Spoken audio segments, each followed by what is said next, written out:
Conspiracy theory as means of discrediting opponents and suppressing the dissent. The Vlast case is a mega trend in national politics. They will try to get him out of the internal politics arena by all means. I prefer investing into antiques rather than bonds, real estate or cars. People don't care about people's IPO, the initial public offering of shares from the key national companies. There's very little information about our national companies.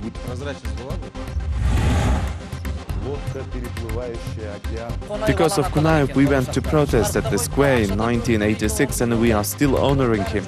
100th anniversary of Dimash Kunaev in the era of spiritual decay.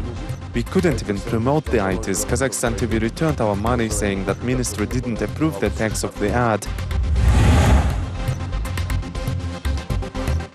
This is Vlast KZ on K+. We review all the accents, trends and personalities of the past week. I am Asylbek Abdulov. Good day. The trial of Zhanaozen events on December 16, 2011 has reached its legal and psychological peak. Everything began with entrepreneurs who are case victims retracting their previous claims. The emotional peak of the second week of the trial was reached during the questioning of policemen, also victims in the case, who at the same time act as witnesses. Unexpectedly for Judge Nagashbayev, the questioning turns into a confrontation as the defendants recognize the policeman who was ordering or at least calling others to open fire at civilians on December 16th. To the universal outrage, the judge has saved Ulukbek Miltikov, the head of the public order departments of the Mangistau regional DIA, from these accusations by stopping further questioning. Miltikov, whose name, due to a grim coincidence, is translated from Kazakh as a gun or rifle, claims he was hit in the head during the December riots. However, the victim was not able to clearly explain what was his purpose in the Zhanaozen on December 14th, where he was leading a detachment of 80 policemen, including 14 special unit fighters.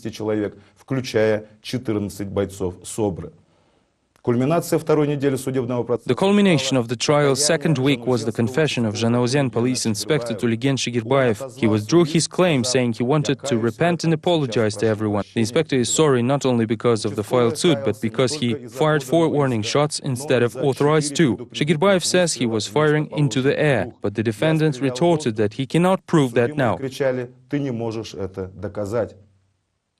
The defense is left with a minor consolation for a clear moral victory over the intermediary results of the trial's second week, as the accusation made in haste and dishonesty is falling apart.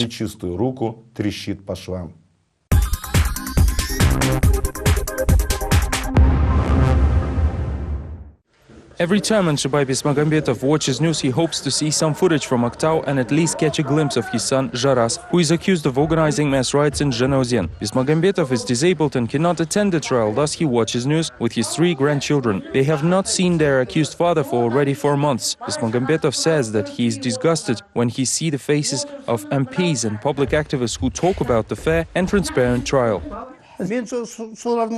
Our intellectual elite and public missed the chance to intervene. If they would immediately arrive here and meet with Ozenmunaygas President Kosherbayev, or if they would write a letter to Nazarbayev, there would have been a chance for help. It was necessary to identify the problems of oil workers and spread the word. As the Decemberists used to say, a spark will kindle a flame. No one thought about that here. Kenjikaraev's family spent their last savings to hire a lawyer for their son Nurlan. Together with his father Askar, Nurlan participated in the strike from the very start. On December 16, the father and the son went to the square separately. Kenjikaraev Sr. returned home safely, but Nurlan was detained by the police. Now Nurlan Askarului is one of the 37 accused of organizing mass riots. His father believes that oil workers are not to blame for the tragedy. It is hard to say who started first, but this was never our intention.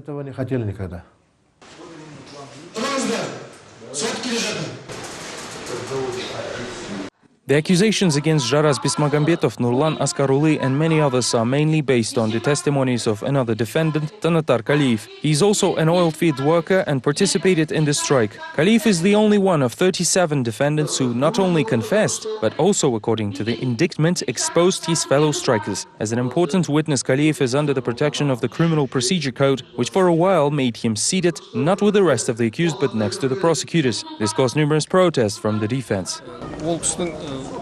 My client has privileges because there is very few evidence against him, but it was his decision to join the rest of the accused. He is not afraid. He said that he has nothing to be afraid of. That's why we agreed. Lawyers of the accused are confident that Kaliyev made a deal with the investigation and his testimonies just might decide the verdict.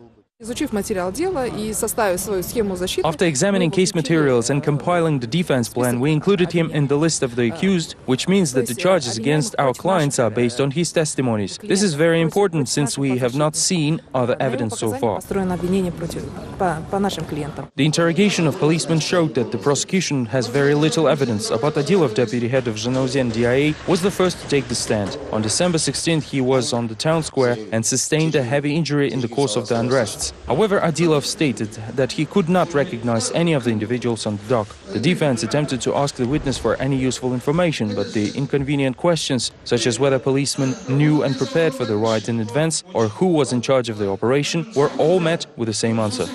Could you please tell who was directing the police activities on the square on December 16th? Who was the head of public security's headquarters? I don't remember. Next question. The next witness was Nuralin Barzhikov, the deputy head of Zhanaozen Investigation Department for Internal Affairs. He started with a statement that some of the defendants took part in clashes with the police as well as the riots. During his testimony, defendant Parahat Dusinaliyev suddenly felt unwell. He lost his father in the riots and his sister was seriously injured. Dusinbayev entered into the argument with the testifying policeman and later shouted that his father was shot dead by the police on 16th of December before fainting. While unconscious, the defendant was taken out of the courtroom.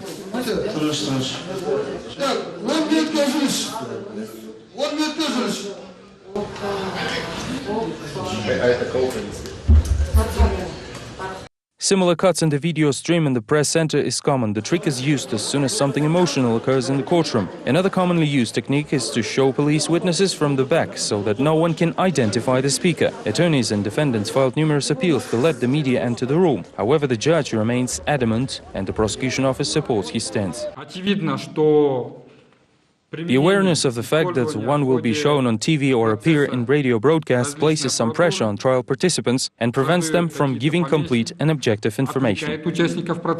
During the specially organized briefing, representatives of the General Prosecution Office have voiced the position of the state regarding the victims who retracted their claims. Nurdaulet Suyndikov warned everyone that according to the law, entrepreneurs have a right to retract their claims, but at the same time they will not have another chance to return their money. Should the state make concessions for such citizens and seek alternative indemnification options? After all, a person is clearly refusing to accept the legal way to do so. Quite possibly some victims will change their opinion after the clarification of legal consequences of the retraction. Lawyer Sergei Utkin believes that statements of this kind made by General Prosecution Office indicate that the verdict to the oil workers is already prepared and approved by the senior authorities. Just from these declarations and hints of the prosecutor, we can certainly assume that the verdict will be accusatory. The prosecutor very clearly states that if these people will be held responsible for the damage, then the victims will not be able to appeal to any other court asking for the compensation of the sustained damage. According to the human rights activist, many mishaps of the investigation in this case are quite obvious. Utkin advises attorneys to build their strategies around these mishaps. He recommends focusing on the facts of wiretapping and tracking of messages on social networks. So there was widespread wiretapping of phones and collection of information, but what steps have been taken? It appears that everyone knew about it, including the head of the administration who was giving yurt owners guarantee letters, even though he knew that they will be burned the next day.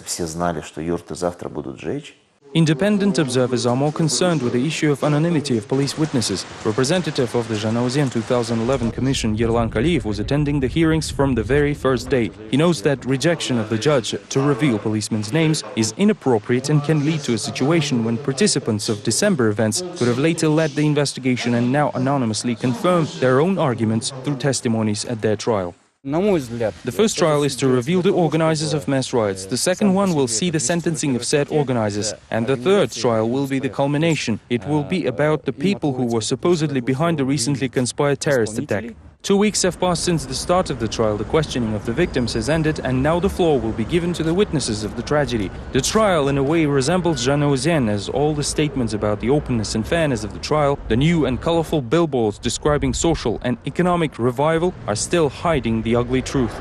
The hearing will resume on April 9th. Judge Nagashibbayev will examine the petition of Ardak Batiyeva, the attorney of Talgat Saktaganov, who demanded to withdraw the charges against her client, saying the investigation was conducted with gross violations. This was followed by a wave of appeals from other accused who claim they were subjected to tortures and humiliation during the investigation. The investigation over terrorist attacks, which the General Prosecution Office is conducting under the supervision of the National Security Committee, is also gathering its momentum. While the public calls it a fabricated case against Alexander Pavlov, the former head of the security of the opposition politician and businessman Mukhtar Ablazov, and Muratbek Kitibayev, Ablazov's longtime ally in his political struggle. Confession of Pavlov's accomplice in Almaty was leaked to the internet. The confession looks rather diligent and rehearsed, and was clearly not made inside a cell.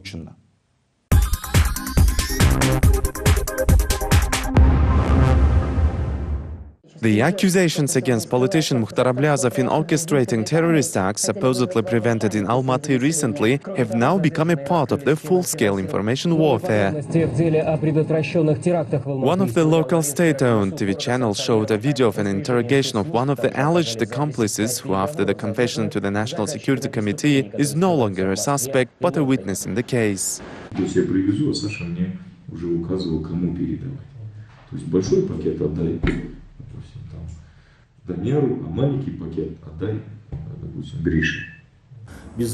He's clearly retelling a rehearsed story, either he was instructed what to say or made it up himself. It's a regular practice to engage a pre-arranged witness. Several years ago, freelance reporter Sergei Duvanov has served a prison term himself due to false charges. He says Secret Service agents are simply back to their old tricks. This is an information war against Ablazov and his team. In this case, they are not quite sure if they could prove Ablazov's direct involvement, so if they will not be able to link him to the case, they'll at least try to discredit him as much as possible. This is done often when a person is painted in extremely negative light without consideration of further consequences. Social network users responded to the situation with ironic comments. It seems that the critically minded part of the population understands that this is nothing but the information war the authorities launched against its opponents. Now we are not going to rally next to the Sararka for sure. As uncovered by our brilliant National Security Agency, Ablazov attempted to bomb the square in the family park. This is precisely located just right behind the Sararka movie theater, so I kindly ask the city administration to never designate that place for holding rallies anymore. We'll consider it as an attempt to aid terrorists. There are some suspicious people outside are making a pit with an excavator. Surely they are Ablazov's accomplices. Who shall I call? A 7 or 8 years old boy with a backpack passed by me this morning. That backpack had a sign explode on it. I immediately thought that he might be one of Ablazov's accomplices. Most likely he had some explosives in his bag. He was accompanied by an old lady who looked suspiciously calm. Where is the National Security Agency when you need them? Attacks against Mukhtar Ablazov, his political projects and counterparts, like the Alga party leader Vladimir Kozlov, currently under arrest of the National Security Agency, have become quite systematic in the last couple of years, says political expert Vadim Kaznachev. He says that apparent trend dynamics can even be followed. The Ablazov's case is a mega trend in national politics. They will try to get him out of the internal politics arena by all means. It draws an attention that sometimes after the elections, the authorities purged all organizations affiliated with Ablazov, even arresting some media representatives who then were released. You can also see the peak of attacks on Ablazov's affiliates and then a cool down. Why was the struggle slowed down at some point? It was probably done to give some time for the identification of the rest of organizations still remaining active. Then there was another round of attacks targeting those left behind. I think now, after the terrorism charge, they will slow down again for a while, and then in a month and a half or so, they may take a new swing at the rest of the opposition. opposition. The attempts to terminate the extreme wing of the opposition may lead to the reforms of both systematic and non-systematic opposition, says the expert. These trends could be observed already. Just recently, the National Social Democratic Party leader Jarmahan Tuyakbay had called up a three-day roundtable to discuss the political crisis in Kazakhstan. The politician said his main goal was the search for compromises. Both the authorities and society are more and more concerned about the situation and its consequences. Will it end with revolution, a riot, or an Arabic Spring scenario? The conscious people will not allow for this happen, but we also have a lot of hot heads from both sides. In order to avoid such situation, we must think of the solutions in the third round table. A variety of political forces were engaged in round-table work representing the whole spectrum of local politics, including the pro-governmental Adilet party and some very determined oppositionists. However, the close affiliates of Tuyakbay, the co-chairman of the party Bulat Abilov, and General Secretary Amirjan Kosanov were absent. While Tuyakbay was moderating the discussion, Abilov was seen next to the pre-detention center, where his another affiliate Kanat Ibragimov is kept under 15-day arrest. There, Abilov found out he has been under constant surveillance.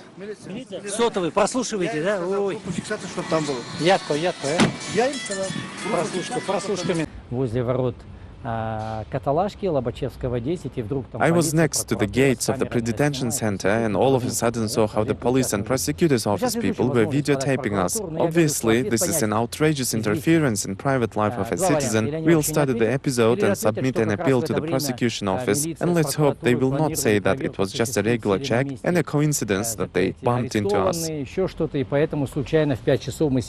Azad National Social Democratic Party leader is reluctant to comment the rumors about possible party split. He claims it's not true, although some legal obstacles do exist. 2 years ago, we merged into the Azad National Social Democratic Party, but we haven't been registered since then. At the same time, the National Democratic Party initially had only one chairman in the charter. Therefore, we are simply discussing these issues, but not necessarily splitting up. Meanwhile, the rumors about Tuyakbay and Abilov's falling out continue to grow. According to political expert Kaznachev, there is even a plan especially set up for that. Right now, a very interesting situation is emerging around Abilov and Kosanov. After purging the unregistered party Alga, there appeared to be an empty niche, and someone has to fill it to work with the appropriate and controlled social group.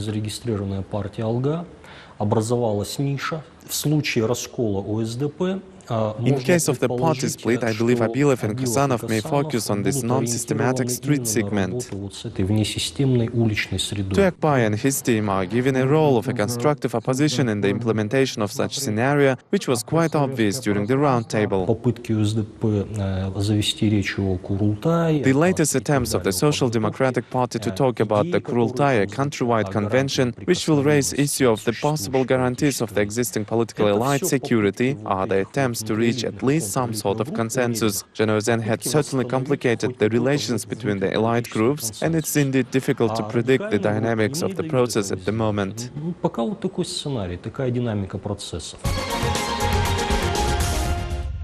While commenting the terrorism case, the ex-son-in-law of the Kazakh president Rakhat Aliyev said that the fabrication was initiated at the suggestion of Nazarbayev's advisors from Europe, as there are no other chances to extradite his main opponent Mukhtar Ablazov back to Kazakhstan. In his interview to the KpLus channel, Rakhat Aliyev revealed that the terrorist act can be the last argument of the president's administration and recalled one of his chats with the former father-in-law.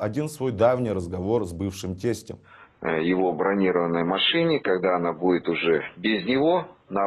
When I used to work at the National Security Committee, President Nazarbayev called me several times for confidential talks and ordered me to prepare a plan of his fake assassination which could win him some sympathy from the population and allow to suppress the opposition at the same time using the wave of people's anger. He tried to force me to do this several times, and every time I had to try to persuade him otherwise. For example, he asked me to set up an assassination attempt using several fighters from the Special Forces unit of the National Security Committee, who were to fire a grenade launcher at his armored vehicle vehicle when it was returning empty to the garage from the residency. He wanted this fake assassination attempt to take place in Almaty on the Al-Farabi street. It was his idea and he talked about it several times, even insisting I should prepare a written plan for it. Supposedly it was a measure of last resort, but I am glad it was never implemented. Still, as I've said in numerous interviews, Nazarbayev and the leadership of security forces do consider such measures. Назарбаев и руководство спецслужб рассматривает такие вопросы. Stay with us, we'll have more in the second part of the program. Не хочу быть акционером. I prefer investing into antiques rather than bonds, real estate or cars. People don't care about people's IPO, the initial public offering of shares from the key national companies. Что-то нет доверия такого сильного. There's very little information about our national companies. Лодка, переплывающая океан. Because of Kunayev, we went to protest at the square in 1986 and we are still honoring him. 100th anniversary of Dimash Kunayev in the era of spiritual decay. We couldn't even promote the ITs. Kazakhstan TV returned our money saying that ministry didn't approve the text of the ad. Vlast KZ will return in a couple of minutes. Vlast KZ.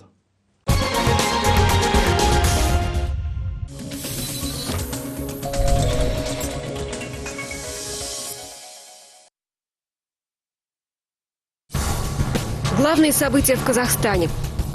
Достоверные факты. Эксклюзивные комментарии. Читайте в Казахстане информационно-аналитический портал «Республика». Чтобы обойти блокировки, воспользуйтесь доменом respublicas.info. Вы окажетесь на так называемом прокси-портале. Специально разработанные канадскими специалистами по интернет-технологиям, прокси-порталы помогают пользователям получать информацию в тех странах, где блокируют интернет-ресурсы.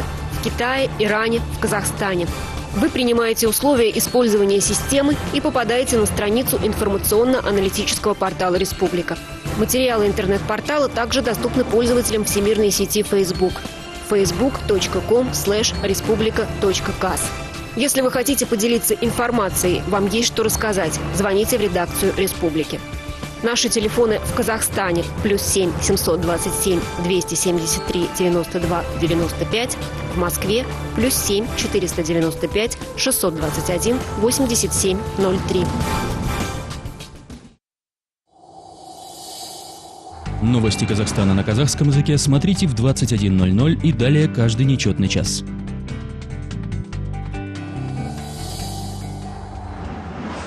Новости Казахстана на русском языке в 22:00 и далее каждый четный час. Новости Казахстана на английском языке смотрите в 16:30, 17:30, 18:30 и 19:30 со вторника по субботу. Время Астаны.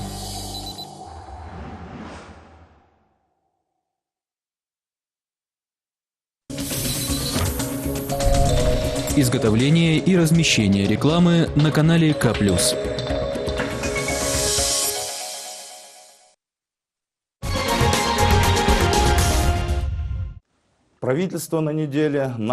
This week, the government reminded everyone about the impending People's IPO project, the initial public offering of shares from the key national companies. Kaztrans-Oil is tipped for the pilot launch with Kigok company to follow.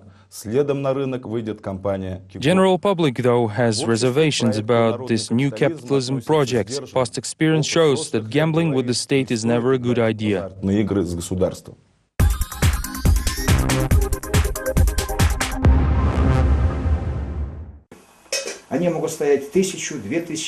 They can last for up to 2,000 years and they do not lose their value. This is exactly what we should invest into.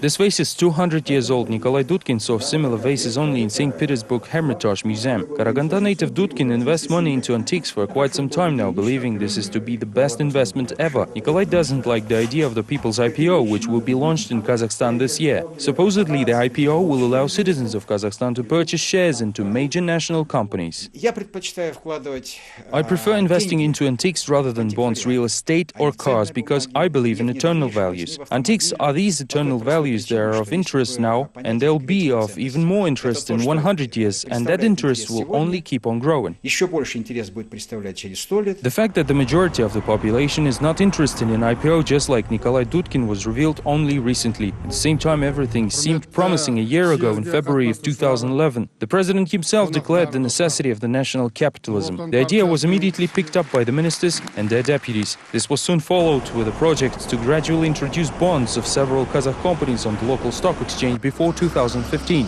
They all are part of Samruk-Kazyna holding with the total assets in excess of $78 billion. The idea was that any person in the country could now own a part of this wealth and receive dividends. These prospects were indeed astonishing. In this situation, the unexpected failure of the project was truly shocking. During a meeting with the Prime Minister, the lower chamber MPs admitted that they do not know what IPO means. We don't fully understand what it is, so we cannot explain it to the population. The technical process of buying shares does not look complicated. Any interested person has to sign an agreement to open a special account in one of the many Kazakh post offices. From there, all documents are sent to the broker companies, where all the main action happens. After that, citizens should receive annual dividends. The first group of companies to join the IPO are Kaztrans and Kegok. The former transports around 60% of oil within the country, and the latter services and administers power networks. We choose these companies very carefully, and at the first stage we offer only the most stable ones. We hope that their prices will not be too volatile post-IPO. Experts easily pointed out the shortcomings of the system. Samruk-Kazyna companies disclose only about 25% of all information and only 16% of the financial data. With this closed type of a system, it is rather hard to consider all the risks, even for specialists. While in Kazakhstan, only 5,000 people out of 16 million work with equities and others know very little about them. At the same time, purchasing shares which will cost around $135 each seems unreal, with the average salaries of around $600. Since we are talking about the public IPO, can anyone give me one reason for the regular guy to go out and buy these shares? But if there's nothing people's in the first place, then there's a problem with ideology, and it has failed even before the launch. We are not forcing anyone here, and the participation is not mandatory. That is just an alternative. The population has the right to keep their money in banks, and everyone understands how that system works. If someone doesn't understand or trust it, no one is forcing them to place their money in banks. The same will apply here. While admitting that the IPO is not really people's as advertised, the authorities are still promoting the initiative. A webpage describing the program will be launched on April 9th. However, people still remain indifferent towards the innovation. The survey conducted by the Institute of Political Solutions revealed that only 8% of the population are ready to purchase shares. Almost 70% have no plans to do so. It would make sense if it's affordable, otherwise it's pointless to buy just a couple of shares. There's very little information about our national companies. We do not see their turnovers. If there would be some transparency, I'd think about it, but there's none. I don't trust them much because if you want your shares to grow and bring money, you have to invest a lot. Similar projects have been launched in Kazakhstan in the past as well. For instance, the voucher privatization in the 1990s. Back then people were given coupons, but not all managed to exchange them for something tangible. Then in 2003, Kazakhmys set up the fourth issue of its securities. 5,000 workers of the enterprise were promised privileged conditions for the purchase of shares, but the management of the company failed to announce deadlines. As a result, people are still sending complaints to all possible state bodies. The response is always the same. Nothing will change, as everything was legal. The recent negative example was made by Kazakh Telecom. I hold shares for 2 million and I'm not selling them because I hope that they will get back to the nominal price. I will sell them for the market price and will not deal with it anymore. Economist Miruert Mahmutova is confident that the current IPO will not only revive the stock exchange but will also forward some political goals. She says that the government is creating illusions of fairness. It is necessary to bring relief and ease the social tensions, showing that the major state companies like Kazmunaygas, Kazakhstan Temirzhaly Industry and Kazatomprom are owned by ordinary people. However, there is very little chance the regular citizens will become real owners. The concentration and centralized state control will not allow for that to happen. Citizens are likely to receive no more than 50 shares each. 50 shares will not make any difference and will not grant any rights to make decisions. Our minority shareholders quite simply have no rights. The only thing that they have is the pleasant thought that they are shareholders.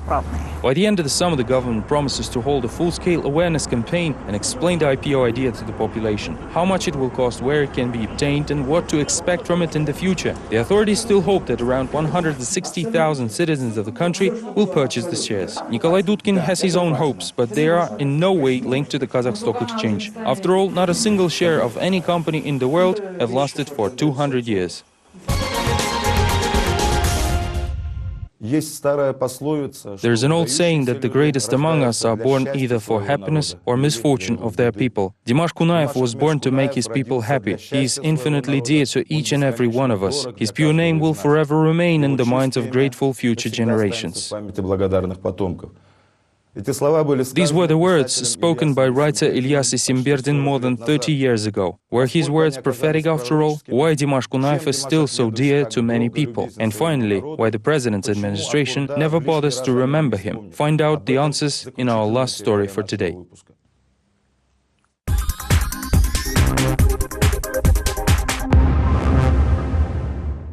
Он уделял очень большое внимание. He paid a lot of attention to such things. There was a large green area near Almaty with many trees, parks and squares. They are being destroyed nowadays, and a part of our campaign is to call for restoring what was created during Dimash Kunayev. We want more parks, public gardens and greenery. Dilmuhamed Kunayev's relatives are the guests of the action 100 Years and 100 Trees, organized by residents of the Tastubulak village. Because of Kunayev, we went to protest at the square in 1986, and we are still honoring him in his commemoration. We must save this public garden.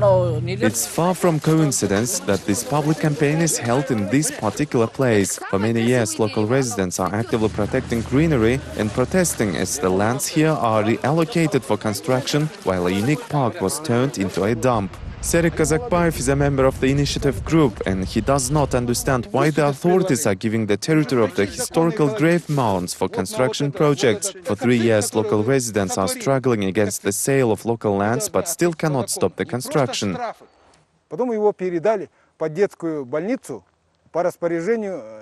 We were initially demanding to name it after Kunayev because it has a historical background. This building used to be a resort and became a children's hospital. Only after Kunayev's order, we also added additional blocks and made the entire facility occupy a huge territory of 22 hectares. It was constantly taken care of by gardeners and everything was in right order. But since obtaining independence, all of our natural wealth appeared to be under threat.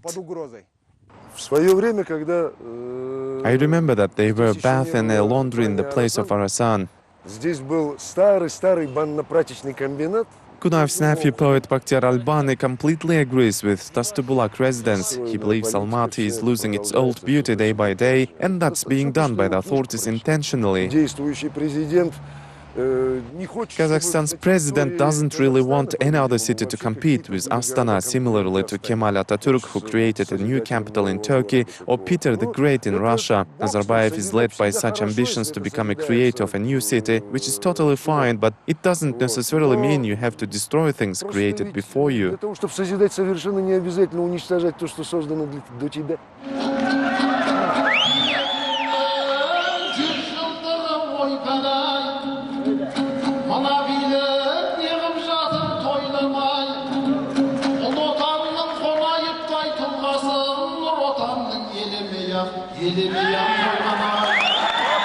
Most likely, the ideas, the contest of improvisational poetry has become nearly the highlight of the Kunayev's 100-year anniversary celebration. The Almaty city authorities did not allow for the event to take place in the Students' Palace. Instead, Paulan Shovlak Sport Palace served the venue for the contest, attended by the audience of thousands.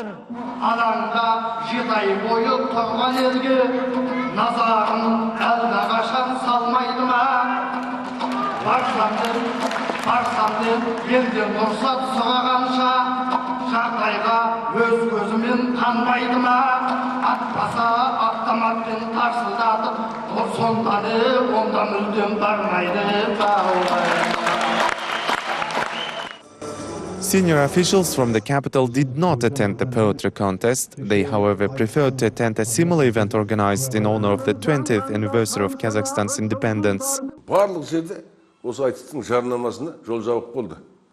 We couldn't even promote the ITs. Kazakhstan TV returned our money, saying that ministry didn't approve the text of the ad. So we placed a giant poster instead. It featured Kunaev's portrait and a sign that read, "Courageous people like Kunaev are still around." The city administration had ordered to take it down. They did not like the wording and the fact that we compared him with the president. But in fact, he can be compared even with the great Hans. So what?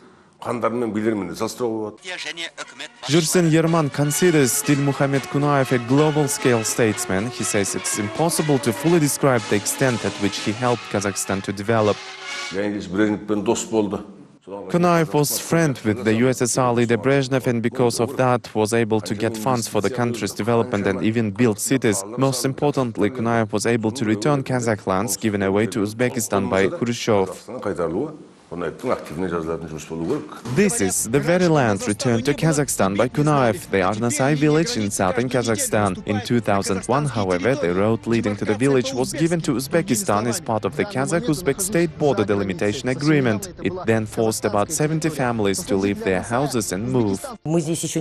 We haven't yet registered all the books here, just got done with this shelf. The museum features around 5,000 books from the personal library of the Dilmuhamed Kunaev. The memorial flat opening was also a part of 100th anniversary celebration. All of his personal belongings are displayed here, including the work desk, Japanese videotape recorder, lights collection and even holiday wear. Albeit Kunaev had instructed never turn his flat into museum, the ministry decided otherwise. The museum remains very popular to this day. We had 170 visitors in a single day recently, though in early years there could have been over 1,000. Back then it was so crowded that it felt like in a train station, so it was not easy to handle the tours. Visiting school children would have no idea of who Kunaev was. I tell them he was the first secretary, something like a president. It appeared they didn't know him, as textbooks have no information about him. Today the museum employs 4 people who were paid only once in 3 months, but even this doesn't seem to bother the dedicated staff. Prospective museum specialist Aidana, who is a sophomore at Kazakh State University, would not even mind to work free of charge. I clean this place and slowly learn how to give tours. Dimash Kunaev had done a lot for Kazakhstan, and it's an honor for me to work here. This is the largest poster of its time, featuring the photo of the Kazakhstan's Communist Party leader. However, it's placed not at a busy intersection, but covering cracks on the ramshackle house of the first secretary who once have built this city. You were watching Vlast KZ on KpLus, accents, trends and personalities of the past week. Thank you for watching. Goodbye.